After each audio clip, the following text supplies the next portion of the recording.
உலகளாம் உணர்ந்து ஓதற்கரியவன் நிலவுலாவிய நீர்வெளி வேணிகன் அழகில் சோதிய நம்பளத்து ஆடுவான் மலர்ச்சிலம்படி வாழ்த்தி வணங்குவோம். தென்னாடுடைய பெரியவா போற்றி, எந்நாட்டவர்க்கும் பெரியவா போற்றி. திருச்சிற்றம்பலம்.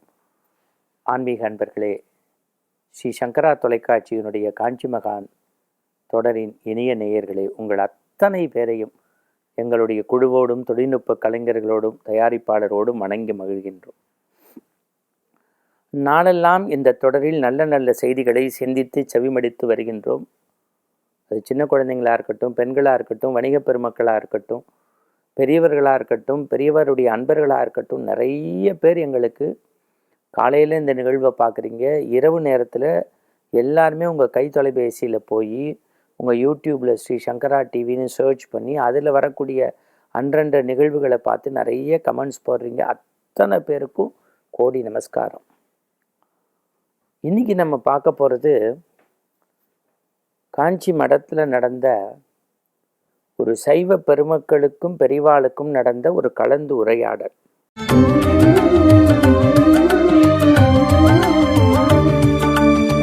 ஒரு 200 பெண்கள் கழுத்தில் உத்திராட்ச மாலை, பெரிய பெரிய உத்திராட்ச மாலை, நெற்றி நிறைய நல்ல விபூதி பட்டை, கையில் எல்லாருக்கும் ஒரு புஸ்தகம், எல்லாரும் மடத்தை சுற்றிண்டு நமச்சிவாய வாழ்க, நாதந்தாள் வாழ்க, இமைப்படுதும் என் நெஞ்சில் நீங்காதான் தாழ்வாழ்க, கோகலி ஆண்ட குருமனிதன் தாழ்வாழ்கன்னு முற்றோத்தல் மாதிரி சிவபுராணத்தை சொல்லிகிட்டே வந்தாங்க.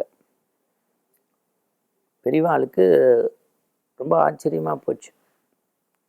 இது நடந்த அன்னைக்கு ஒரு பிரதோஷ காலம். பெரியவா அப்படியே அமைதியாக இருந்தா. எல்லாம் முடிச்சுட்டு இந்த பெண்கள் எல்லா வழிபாடும் முடிச்சுட்டு பெரியவாளை நெடுஞ்சாங்கடையாக வணங்கிட்டு குரூப்பாக டீமாக வந்திருந்தா.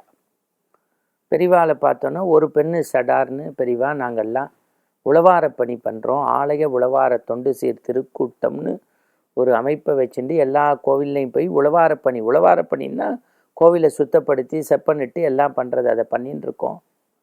அப்பப்போ சிவபுராணம் சொல்கிறோம், திருவாசகம் படிக்கிறோம், இதெல்லாம் நாங்கள் விடாமல் மாதத்துக்கு 2-3 முறை செய்கிறோம். பிரதோஷ வழிபாடு, பௌர்ணமி பூஜையெல்லாம் செய்கிறோம், சிவ ஆலயங்களுக்கு போகிறோம். இன்றைக்கி இங்கே வந்தோம் பெரியவா அப்படின்னோன்னே பெரியவா சிரிச்சாலாம். நீங்கள் சிவ ஆலயத்துக்கு போகிறீங்களே, இங்கே வந்திருக்கலே அப்படின்னு. அதில் டக்குன்னு ஒருத்தர் சொன்னாராம், சந்திரமௌலீஸ்வரரை பார்க்குறதுக்கு சாட்சாத் சந்திரமௌலீஸ்வரர் பூஜையை மட்டுமல்ல, சந்திரமௌலீஸ்வரரே பார்க்க வந்திருக்கோன்னு அப்படி ஒரு துடுப்பாக சொல்லிட்டு காலில் நமஸ்காரம் பண்ணாலாம். பெரியவா அப்படி ஒரு தாமரை இதழ் மடந்த மாதிரி ஒற்றை அப்படி சிரிப்போட எல்லாரும் உட்காந்துக்கோங்க சித்த அப்படின்னாராம். ஒரு 200 பேர். சைவத்தை வளர்த்ததனுடைய பெரும்பங்கு பெண்களுக்குத்தான் உண்டு தெரியுமோன்னாராம். எல்லாரும் அப்படி நிமிர்ந்து உட்காந்து கேட்டாங்களாம். 12ஆம் திருமுறைங்கிற பெரிய புராணம் படிச்சிருக்கேளோ, அதை எழுதினவர் சேக்கிழார். பெரியவா பாருங்க, அந்த குழந்தைங்களுக்கு கிளாஸ் எடுக்கிற மாதிரி அந்த பெண்களுக்கு அவ்வளவு மகிழ்ச்சியோடு அதை சொல்லியிருக்கார். 12ஆம் திருமுறைங்கிறது பொதுவாக பக்தி இலக்கியங்களில் அது வரைக்கும் எல்லாரும் கடவுளுடைய திருநாமம், கடவுளுடைய பெருமை, கடவுளுடைய சிறப்பு தான் சொன்னான். ஆனால் 12ஆம் திருமுறையில் தான் உங்களை மாதிரி அடியார் கூட்டத்து சிறப்பை, அடியவர்களுடைய மேன்மையை, அடியவர்களுடைய பக்தியை, அடியவர்களுடைய வழிபாட்டை ஆண்டவனுக்கு சமமாக வச்சு பேசினா அதற்கு பேரே அடியார் பெருமை. தொண்டர்தம் பெருமை சொல்லவும் வேண்டுமோ? திருத்தொண்டர் புராணம், அந்த பெரிய புராணத்தினுடைய சிறப்புக்கெல்லாம் பெண்கள் தான். ஒரே வரியில் சொல்லட்டுமா? மனை அறத்தின் வேர். வேர் சரியாக இருந்தால் தானே விழுது நன்னா இருக்கும். இந்த மனையறத்தின் வேறு யார்? பெண்களாகிய நீங்கள் தான். யார் சொல்கிறார்? தெய்வ சேக்கிழார் சொல்கிறார். ஒரு கதை சொல்கிறேன் பாருங்கோ. அடுத்த நாளிகை குழந்தை பிறக்கணும், தலை குப்புற என்னை கட்டுங்கோ, ஒரு நாளிகை கழித்து பிறந்தா சிவாலயங்களை கட்டக்கூடிய மன்னனா வருவாங்கிறதுக்காக தான் உயிரை பொருட்படுத்தாது இந்த மண்ணுலகில் மன்னனை பட்டெடுத்து கோவிலை கட்டுறதுக்கு காரணமாக இருந்த கமலவதி ஒரு பெண். காரைக்கால மெய்யான்னு இருந்தார். புருஷன் இன்னொரு மாங்கனி கேட்டான்னு ஆண்டவன்கிட்டேருந்து கேட்டு வாங்கினா அவன் பயந்து போன போது பேய் உருவம் எடுத்து கைலேயங்கிரிக்கு தலையால் நடந்து கடவுளே யார் இவர்னு பயந்து கேட்டபோது பார்வதிட்ட எம்மை பேணும் அம்மைகான்னு ஆண்டவன் கிடுகிடுத்தானே, அந்த ஆண்டவனையே கிடுகிடுக்க வைத்த பக்தி உங்களை போல ஒரு பெண் காரைக்கால் அம்மையார். அதனால்தான் அந்த அம்மா உட்காந்துருப்பா, மற்ற நாயனார்லாம் நின்றுருப்பா. பெரியவா சொல்றது. சிறுத்தொண்டர் கதையை எல்லாரும் சிலிர்த்து பேசுவா. பெரியவா கதையை பாருங்க. சிலிர்த்தொண்டர் கதையை எல்லாரும் சிலிர்த்து பேசுவா. ஒரு குடிக்கு ஒரு பிள்ளையா பிறந்ததை தாய் பிடிக்க தந்தை கூறறுத்து சமைத்தான்னு கொடுக்கறது சிறப்பு. ஆனால் அதுக்கு சம்மதிச்சால, அக்செப்ட் பண்ணால திருவெண்காட்டு நங்கை, அது உங்களை மாதிரி பெண்கள். வேட்டுவ குலத்தில் பிறந்து அன்பு பண்பு பாசம் தெரியாத தின்னப்பன் கண்ணை கொடுத்துதான் எல்லாரும் சரித்திரம் சொல்லுது.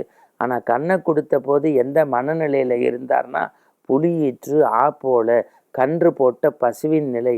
அது ஒரு பெண் தன்மைன்னு சேக்கிடார் எழுதுறார். இதை விடுங்க.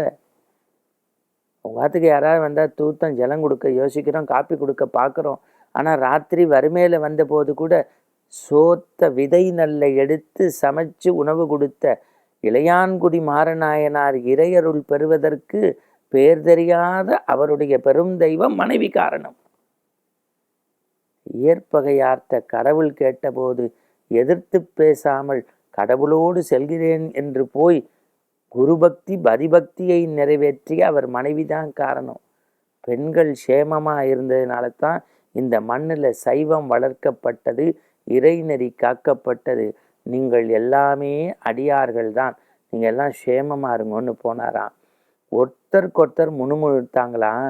பெரிய புராணத்தை ஒரு 10 நிமிஷத்துக்குள்ள கடன்னு சொல்லி பெண்களுடைய பாங்க சொன்னாரே, இவர் வெறும் பெரியவா இல்லை, பெரியவளுக்கெல்லாம் பெரியவா. எப்படி? பெரியவாளுக்கெல்லாம் பெரியவா அப்படின்னாலாம்.